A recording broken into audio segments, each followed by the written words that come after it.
Hello students, आज का जो टॉपिक है लेंस में उत्तल लेंस और अवतल लेंस को अभिसारी लेंस और अपसारी लेंस कहते हैं क्यों। चलते हैं, बोर्ड पर हम लिख रखे हैं, ध्यान से समझना है। सबसे पहला क्वेश्चन है उत्तल लेंस को अभिसारी लेंस कहते हैं क्यों। लिखे हैं क्योंकि हम जानते हैं कि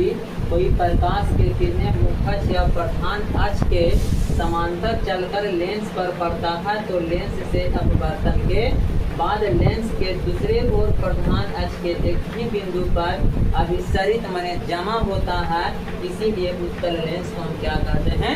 अभिसारी लेंस कहते हैं। यानी इसके लिए समझना है, सबसे पहले उत्तल लेंस पढ़े जब कोई प्रकाश के किरणें मुख्य या प्रधान अक्ष के समांतर चलकर लेंस पर पड़ता है तो लेंस से अपवर्तन के बाद प्रधान अक्ष के दूसरे ओर यानी एक ही बिंदु पर क्या होता है, जमा होता है, इसीलिए हम क्या कहते हैं, उत्तल लेंस को अभिसारी लेंस कहते हैं। दूसरा क्वेश्चन लिखा गया बाबू कि अवतल लेंस को अपसारी लेंस कहते हैं क्यों। आंसर लिखें कि जब कोई प्रकाश के किरणें मुख्य अक्ष या प्रधान अक्ष के समांतर चलकर अवतल लेंस पर पड़ता है तो लेंस से अपवर्तन के बाद बीम के ही ओर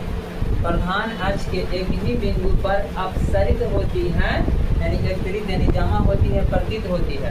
अपसरित होती है, इसीलिए अवतल लेंस को हम क्या कहते हैं, अपसारी लेंस कहते हैं।